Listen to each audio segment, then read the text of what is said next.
français qui est très respecté, c'est ne pas prononcer le S du pluriel. Alors, les gens ne savent pas très bien pourquoi. Ils disent les enfants, donc les enfants, non, non. Ou les chemins. Le S de chemin, on ne doit pas le prononcer. Le S de enfant, on ne doit pas le prononcer, etc.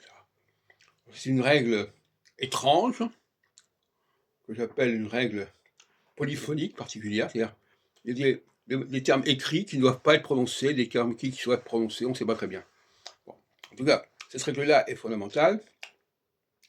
Elle n'est pas respectée par les Anglais, qui mettent des S partout, mais qui les prononcent, qui fait que ces S s'ajoutent à des mots français ou des mots locaux. C'est pareil, on prononce, on prononce, on prononce. Alors les Français, eux, ils ont un surmoi, ils leur disent on ne prononce pas le S final, au pluriel. Sauf dans les liaisons, effectivement, les enfants. Et allons aux enfants. Le S, c'est aussi le S de la conjugaison. Le S de la première personne du pluriel, on ne prononce pas. Nous allons manger. On ne va pas dire nous allons manger. Alors qu'en espagnol, on va dire vamos a comer. Donc l'espagnol, il prononce le S systématiquement. Les Français ne le font pas. Et alors, le cas intéressant, c'est le cas de l'italien et de l'allemand. Parce que l'italien non seulement ne prononce pas le S, mais ne met pas de S au pluriel. L'allemand non plus. Mais, de ce point de vue-là, je dirais qu'ils sont inspirés par la prononciation orale du français. Parce qu'en français, le S ne s'entend pas au pluriel.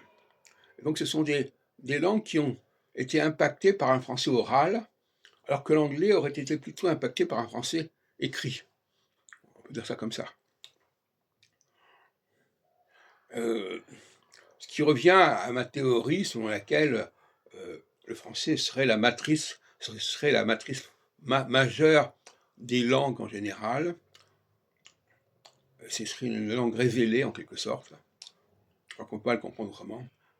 C'est une langue qui a une qualité particulière, qui a une matricialité particulière, qui est héritière d'une matricialité qui s'est perdue ailleurs, qui s'est dissipée, qui s'est évaporée ailleurs. Et donc finalement, il y a des choses qui ont disparu et qu'il faut restituer, bien sûr. Mais en tout cas, dans le cas du S, il y a une espèce de règle non dite. On ne prononce, quand on a un pluriel, on a l'article défini, on prononce ou pas, d'ailleurs, le S. Des gens, on ne prononce pas. Des enfants, on prononce. Mais en tout état de cause, quand il y a le S pluriel, parfois se prononce pas. Voilà, c'est ce que j'appelle la polyphonie, par opposition à la polysémie, où la question est de savoir ce que tel mot veut dire, parce qu'un mot peut avoir plusieurs sens. C'est ce que j'appelle la morphosémantique. C'est-à-dire que autour d'une même racine, il y a tout un champ sémantique qui se constitue, avec des variations importantes, avec des variations de signification importantes.